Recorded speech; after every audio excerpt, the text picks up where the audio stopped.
Yo, it's Guido coming at you with a tactics talk today, and we join this one in progress right here. I am in my new Tier 7 SMV CC56. I do not have the top turret, so it's a bit of a weak turret, and I have one of the first guns, maybe even the first gun or the second gun. But anyway, it's cyclical fire, and so I don't have that nice auto loader thing going on. We're going to start taking care of business, though. This Hellcat, I don't know what he's doing. I've hit him once. A little bit of trouble with that only 10 degrees on the turret. So we do get a bounce off the Super Hellcat. I don't know why he doesn't just run away, but he decides to stay. I've got to be careful with just the 10-degree turret thing to hit him again.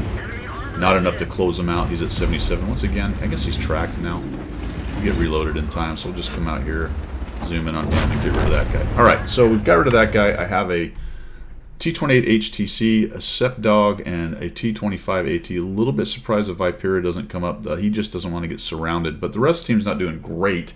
We've lost 4 tanks to 2 right now.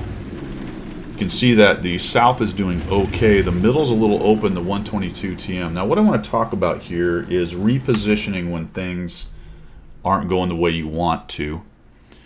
I am working hard on getting better at that. I can see it definitely in replays and we can discuss it. And I do it, but I don't do it as much as I would like to be doing it, which is probably part of why I'm not winning as much right now. This isn't really the reposition monster tank of the game, but even as a slow tank, you can do what I'm about to do. And the impetus for it is something that's coming up, and we'll talk about it when it happens. So I'm kind of hanging out here. I'm like, what are you doing? All right, don't do that, obviously. Super irritated, a little bit, not a little bit, a lot of bit triggered by that. You know, I wasn't sitting there because I was giving up the spot. I was sitting there so I didn't get hit from the guys down below or even have that guy come up. All right, so I stop the type. I say, do you not see me here? And I'm thinking about, are we going to get into this? Am I going to work with this guy? Do I want to look for a shot? And then I just decide, nope. So the impetus of him getting in front of me in that little hissy fit that I threw, which I did not need to throw, got me thinking and looking at the map. And I'm glad it did, because I went, alright, I don't want to work with this guy. A little bit of a pithy kind of maneuver here, but there's a Viperia, which I can't handle. The team is not doing very well in the south. It looks like the middle's kind of goobered up, and it feels like the T25 and the HTC are fine where they are for the moment. So I say, why not just reposition? So we're going to head all the way down here. We'll go as fast as possible so we don't have to deal with the slowness of this tank. We'll take some looks over here, take a shot into that, reposition. And so the plan now for me is to move into the middle and help this 122. I think he's actually hit help a couple times. I'm glad he's not dead. I was sort of surprised. I figured the CS and the Challenger would just push in, but it may be that this Viperia is keeping them a little bit honest right there, right? So they don't want to just drive in and eat the Viperia shots. The Lurva and the ISM are holding on, and now we're kind of evening this thing up, and I've gone elsewhere. It's going to be really hard for me to push where the HTC and the T25 AT were. That position, for me, is not a great one overall. If they push into you, you can punish them for pushing up. You can get shots down to the middle if you've got a spotter like the 122 TM, but really that well is dried up, and I don't feel like I could have pushed in there. Not with this tank anyway. So I go where I felt like I'd be a little bit more effective, and while it did take me some time to get there, we're going to push in here and actually have a pretty good effect helping out the 122 TM. So 432's up there. We'll look for a shot on maybe this guy. I came out a little too far. We're just going to snap that off. And snap and pray doesn't work. We'll just use these rocks. Now we're supporting. I'm checking every once in a while over to the left where the KB3 and the rest of the crowd is, taking on our 2 tanks. Things are still not looking great. The Viperia moves in, gets a chunk of that guy. I'm trying to get a shot on the 432. Then I see the Indian Panzer. A little bit weird how you have to handle this tank based on only 10 degrees left or right on the turret. So I get a shot on the Indian Panzer. Not really paying attention. I think the 432 shoots me in the side of the turret. CS44 bounces. I can't see him. He's camoed up. Then I eat a 432 shot. So I didn't really think he had that shot. He did. So now I have to be careful and deal with him. I'm thinking he might want to try to go get the Viperia. He may have actually tried to circle him if I wasn't here. And the 122 up above. So he's really in a weird spot. The Viperia misses a couple shots. And it's just a weird little dance. Right now we're just This is like a chess match right here, right? So we've got me kind of keeping these two over here honest. We've got the Viperia in the face of the 432. The 432 can't push the Viperia because I will counter him. These guys can't push into the Viperia because I will counter them. The 122 has countering shots, but none of us can really push towards the 432 because these guys are down here and can counter us. So we've got that, no kidding, stalemate, that old chess stalemate where if one piece falls, then the rest of the defense probably falls. For both sides. Challenger takes some hits. I think about a shot. I didn't really want to take the shot because if I fired, I felt like he might come after me. But the good news is the 122 finds out a way to get in there. So that's kind of a chess thing too, right? You get these stalemates, and a couple of the things, other pieces are being moved, and all of a sudden one player has set up what he needs to break the stalemate, and that's what the 122 did for us right there.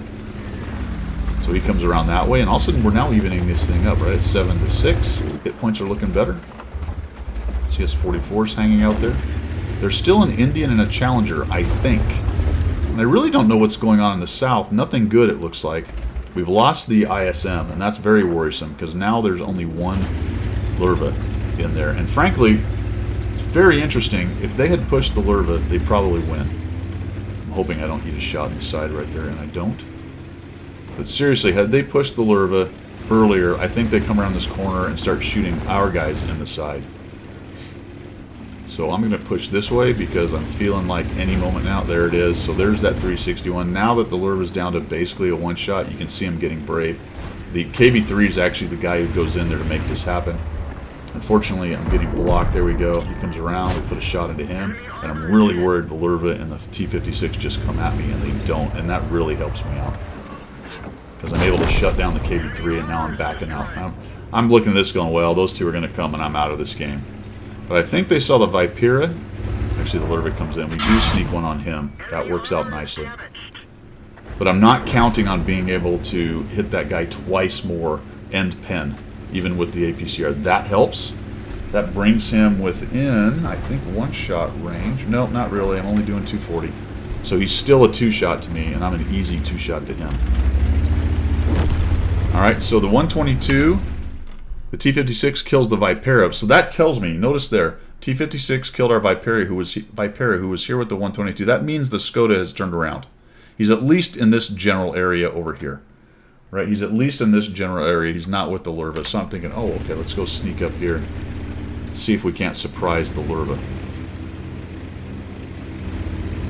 They only have 4 tanks. The HTC and the T-25AT, to their credit, have pushed in and stayed alive, and they are now going after the Sturb. That's very helpful to us. I come up here, I see the Lurva. He's got cover. I'm like, this is not good. There's almost no way that I poke and bounce. And there's a pretty good chance I poke, yeah, bounce his shot. There's a pretty good chance I poke, eat a shot, and bounce off of him. I really don't want to do that. So he's hiding behind stuff. I have to really expose myself even to get my gun in position. So what I'm waiting for is the rest of my team to do exactly what they've just done. Now we have a few more guns. Now the purple guys have to worry about their cat potentially, and we're going to have a couple tanks. They're fairly slow who are going to be coming around. I'm a little bit worried about leaving the 122 on his own without putting some pressure on the Lurva. So I'm going to come peek and just hope he's not sitting there waiting to shoot me, and he wasn't. So that's important. And now I'm a little bit worried. He's also turned around, and I'm going to have both the Lurva and the 56 pushing the rest of my tanks. And that's a fairly good combo, even at low hit points. That's a lot of firepower. So I come up here hoping to see, is he going to be there waiting for me? Very lucky he wasn't. Fantastic. And even if he was, I would give this 122 some SA. And I get lucky. I come around the corner and I actually find the Lurva. Unfortunately, he's backing up, so we'll shoot him in the turret. Oh, golly. 256 on him. Nope. Oh, okay, he gets shot in the back. Very nice. Very nice. Skoda's right there. He's looking at me. We bounce off screen, not penetrated. Thank goodness he missed me. Here comes the Sinlac.